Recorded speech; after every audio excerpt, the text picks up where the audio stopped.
All right, guys, welcome back. As you can see, we're back in the shop with the Audi. I know it's been a while since I posted a video on this. Really not much has gone on. You can see it's dirty, but that's not because I haven't been driving it. It's because I have been driving it. At least once a week, I get it out, put about 40 miles on it or so.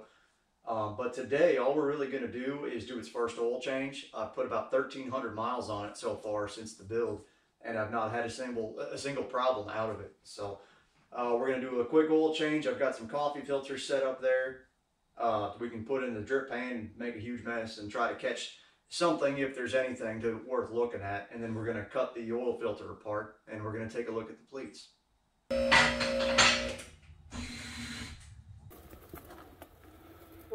All right, guys, the old familiar sight. You can see there's a little bit of oil. And if you trace that up to over here, see, there's just a little drop there. I believe that's coming from our dipstick tube. I do remember putting on a new O-ring on that, but it just kind of is what it is. It's not the seal. It's not the crank seal. It looks worse than it is. Don't forget also, when we had that top part of the cylinder head off, I had a lot of oil run down on this side of the motor. I cleaned a bit of it off, but I really didn't get crazy with it. Not saying after 1,300 miles that's still that residual oil, but it could be.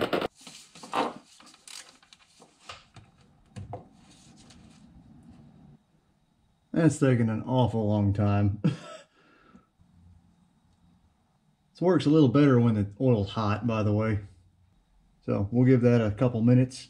While that's draining, we'll go ahead and go to the top. All right, guys, as you can see,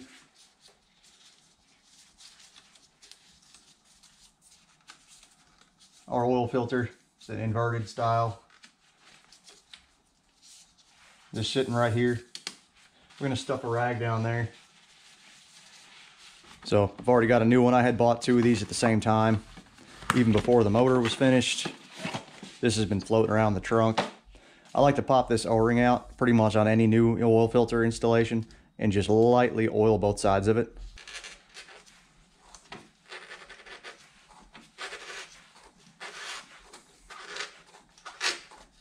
Man, why did I go that tight? I'm known for that, actually. That was way too tight. I'm an idiot. Stay nice and dry. Yeah, you want to be careful, I mean, because this is an aluminum housing this is threading into. There's likely oil still in this one. There's probably a bypass. It holds oil in here so it doesn't, so you don't mess with the prime of the oil circuit every time you start the every time you start the car. It doesn't just drain all the oil out, then you have a huge air pocket in your oil circuit. Like I said, we've already lightly oiled both sides of this.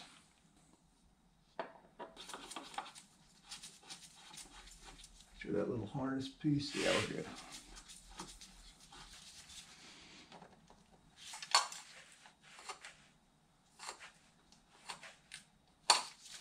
I think that's good there. I gotta watch this too. There we go. Just gotta always pay attention to how stuff's routed. I mean, they even put, that's a little bit of an afterthought, but they even put a little bumper piece to where it rides on top of the oil filter. All right, guys, let's check on our oil. It hasn't dropped any, really. So I'm just gonna go ahead and pull that coffee filter out of there, and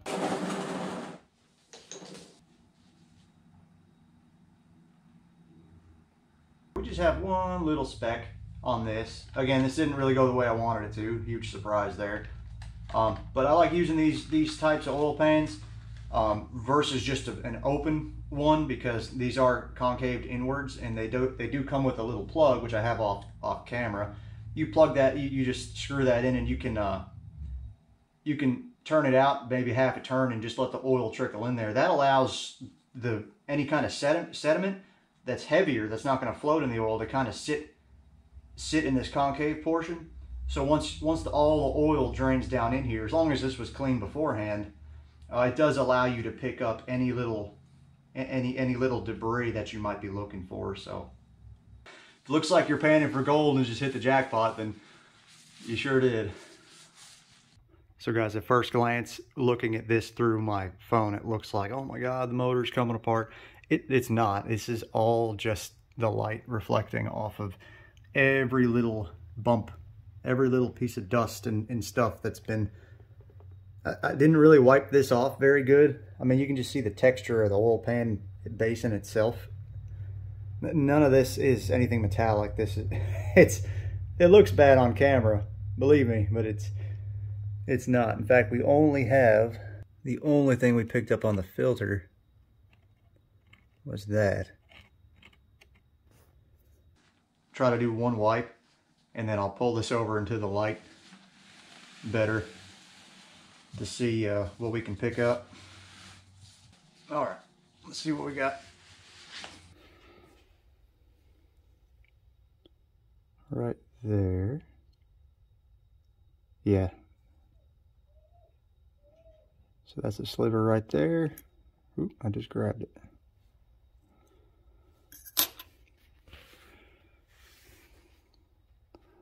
There's something right there. I don't know what that is. You see all the dead bugs and all the silly stuff we wiped up out of that pan. I think that's a piece as well. Yeah, let's call that a piece. So there's 1, 2, and that little gold. It's copper. From the looks of it. So just those 3 pieces, guys. Alright guys, so you'll have to excuse this thing. It's all covered in little metal debris anyway. I use this in my workshop for the drill press. I don't have a vise really set up in here, so that's why we're doing this. I need to go ahead and just put this in the vise a little bit so I can have this secure when I cut the top off of it. I think I have to pull this piece out still too, but with our filter cutter, I do need to remove this insert. This does thread out of these filters. It's kind of a pain in the butt.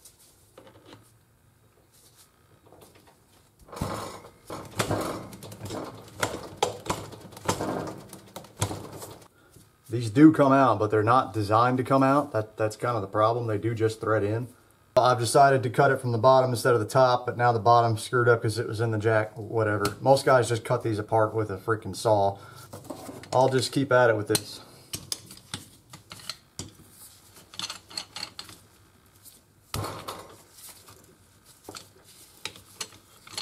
And the bottom of it is rounded, so it keeps wanting to teeter-totter, and is...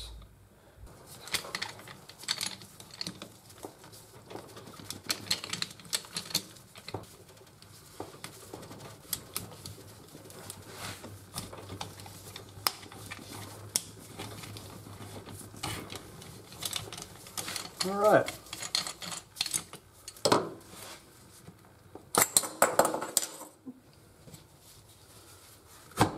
There's our spring. All right, guys, so in hindsight, if you have a filter that's got the male studs on it, again, these do come out. I actually have one of these saved in a box somewhere in the workshop, but just go straight for the bottom.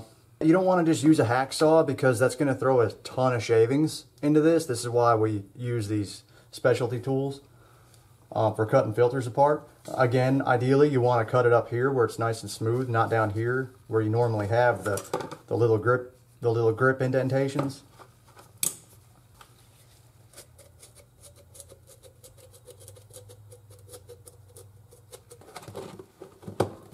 There we go.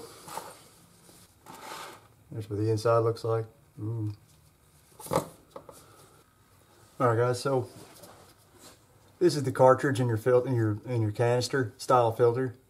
The oil flow is going to be from around this. It's going in the canister around this element inside and then out right there on most automotive type filters. So you're going to be wanting to look for any debris on this side of the filter. And of course, it's important to look down in the pleats. I know it's kind of hard on the camera. The shadow gets in the way. Now what we're looking for is obviously any bearing material, which would be aluminum. Most automotive main bearings and rod bearings are steel-backed aluminum. The higher performance stuff is like a copper to lead combo. This is not necessarily going to be one of those. I do see a little speck right down in there. Oops, sorry.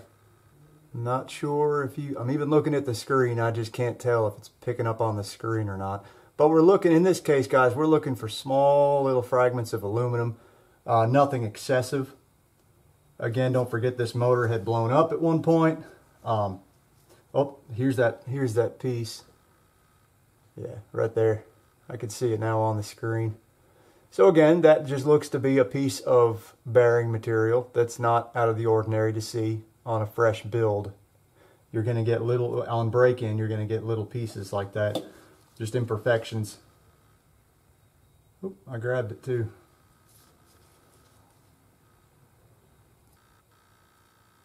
There she is. So that's what you're looking for. So I mean, you got cast iron rings with a little bit of steel usually, cast iron liner, aluminum backed or aluminum steel backed main bearings, rod bearings. So I'm looking at the screen at the same time, and I'm seeing little things that aren't, they look like fragments on the screen, but when I look back at the filter, they're not. It's just the way the light's hitting. Like I said, I'm very happy with how this filter looks. I guess what we'll do here, since it's kind of hard to see, I'll just go ahead and take this one step further, and I'll dismantle this filter. Alright guys, so that was an absolute pain in the butt, and you can see now there's little hair and little frilly things all over the place. I made the mistake of dabbing this against one of those oil absorbent pads, and of course it like pulled all these little hairs off of the thing. So there's a little speck right there.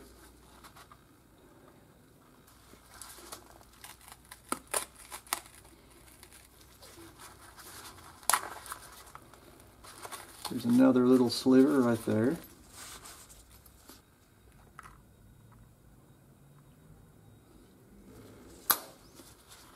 So guys, while we're going through this, you do have to remember everything that went wrong with this motor, even after I put it back together.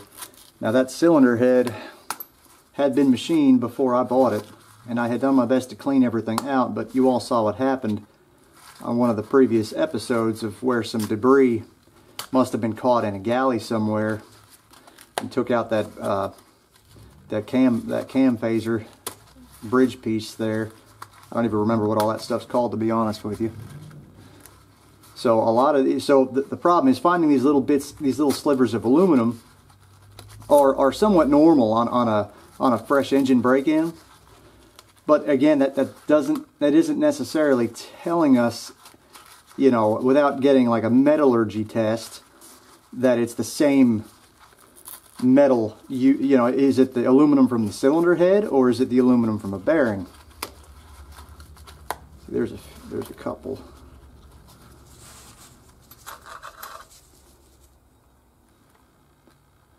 That'll be a little hard to see. So there's one there, there, and there. And I think right there, yeah, right here. So there's a little chunk in here. Now again guys, this is what the filter has been catching, so not the best to see, but again, this is not, if every pleat looked, you know, if every pleat had 10 times this, it would, or even that much, I'd be worried, because that's evidence of something failing. After only 1,300 miles, after everything that engine's been through, that I'm not worried about what I'm seeing at all. These are all very small little pieces.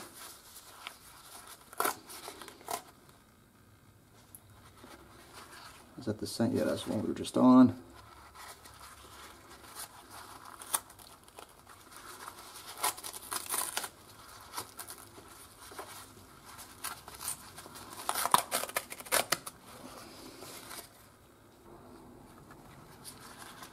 Again, anything I spot, anything I see, I'll point out to you. But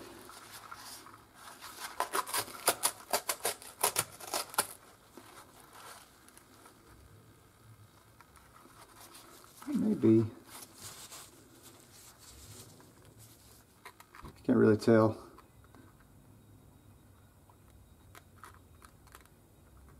That might be something. There's a little bit of metallic.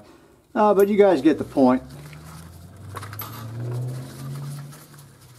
You know, we still got this much more to go.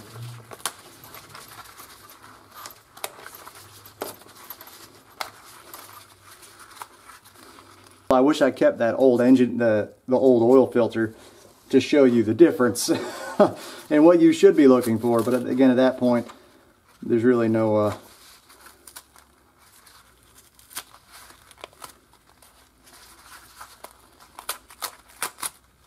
at that point there's nothing more you can do. So right here, come on. Another little sliver right there. Again, a lot of this, guys, I'm just assuming is from that cylinder head.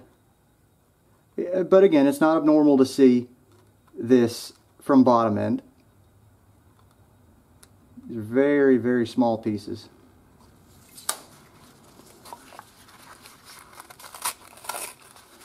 I mean, don't forget, we've got the rings are breaking in, the bearings are breaking in. We did put a new cam on the intake side. I think, yeah, we put a new intake cam in it. Oh, there's a decent little chunk. Well, not really.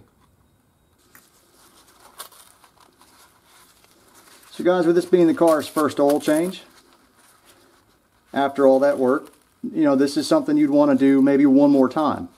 You know, this is after 1,300 miles. I would honestly almost expect to see, I mean, your bearings are going to wear in. You may have a vehicle 100,000 miles, and you may find a small little sliver of aluminum. If you tear your whole filter apart and check every pleat, you may find a small little sliver in aluminum every time. You know, it's nothing to be, you know, it's nothing to freak out about. I think that's one there too. Oop. Yeah, that's one there.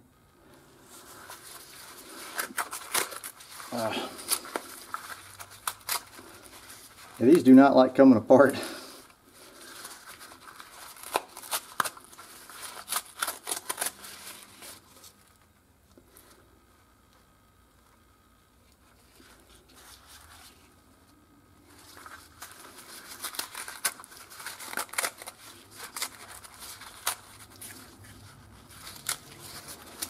Man, butchering this thing.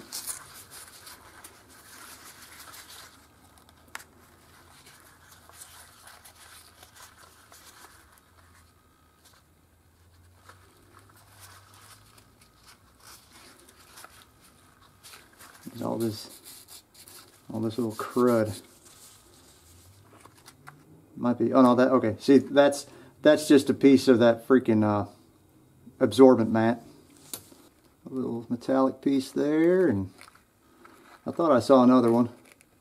But again, at this point, it's getting a little redundant. I'm sure you guys get it. So guys, that's our oil filter after the first 1,300 miles. So guys, our oil filter's back on. I already retorqued the oil pan plug. So really the last step is fill it with oil.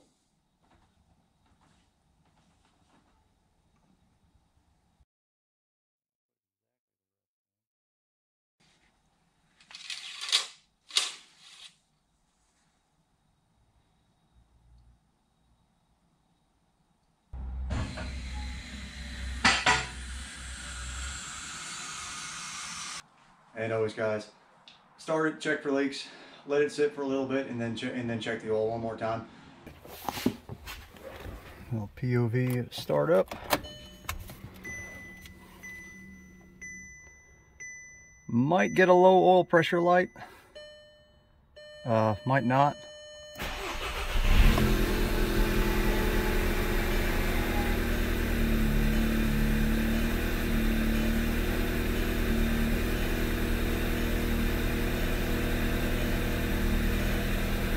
No oil pressure light, so that's good.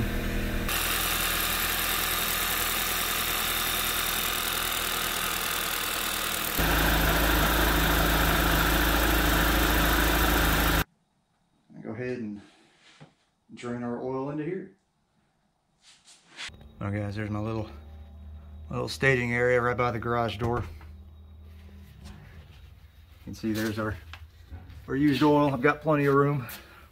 All right, guys, that does it for today's video. I hope this was somewhat insightful to some of you, and for those that have been following this disaster from day one, I hope you're as happy as I am to see that the engine's running fine. There's nothing going on with it. We've got 1,300 miles on the build, and it's good to go. For those of you that are new, that are seeing this for the first time, feel free to look at the last 20 plus episodes of this and how fun it's been. There's some silly things I'd like to still do to this, like the wheel covers or the hub covers. I'm not a big fan of the factory ones. I want to get the small, I think there's a 33 mil or whatever size that fits just in the center cap versus that big star looking thing. There's no under tray in the front. I did find an aftermarket one for like 60 bucks, I think. And that'll help cut the road noise down. Other than that, it does need a low oil pressure switch. These have two oil pressure switches, a high RPM and a low RPM.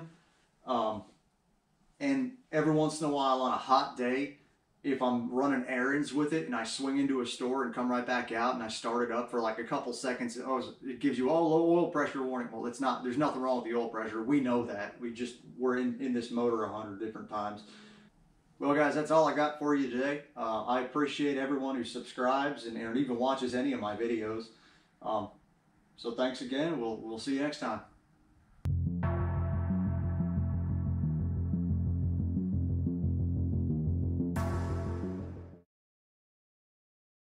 I hope this video was somewhat insightful to you.